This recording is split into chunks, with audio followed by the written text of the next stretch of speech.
न पाजी, कुछ मुझे भी तो पता लगे ना कि हुआ क्या है। बैठो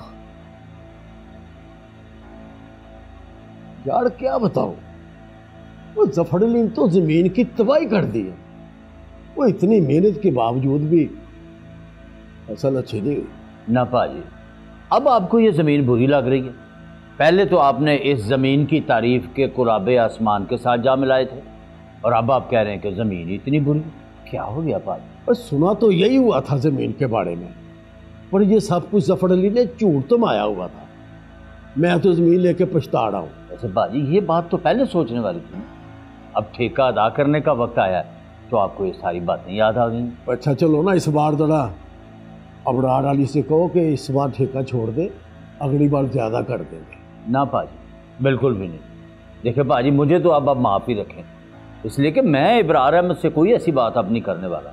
तो मेरी रिश्तेदारी अब इस किस्म की है पाजी। चलो तुम ना करो, अमीना या जाड़ा कर लेती है, कोई तो रिजल्ट निकलेगा ना। नहीं पाजी नहीं, आप ना बस अब हमें इन मामलात से अलहदा ही रखें। कुछ तो ख्याल करें पाजी। देखिए, मेरी बेटी का वो ससुराल है और 100 मामलात होते हैं, कोई बात करने वाली, कोई ना करने वाली। यानी कि तुम मुझे साफ जवाब दे रहे हो?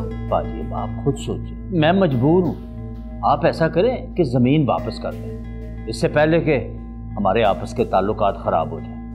अगर अली जफर अली को ज़मीन वापस कर दे और हमारे वाज को मुर्गी खाने में सेट कर दे। ये क्या कह रहे हैं पाजी? खुदा के वास्ते अब तो बस कर दें ना। उन्होंने क्या हमारे सारे खानदान का ठेका उठा रखा? कैसी बात कर रहे हो अहमद अली? वे अपने बड़े भाई का एहसास नहीं करोगे?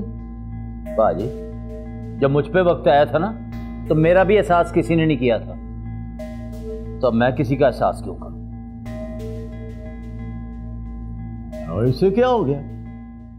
वो मेरा एहसास नहीं किया इसने।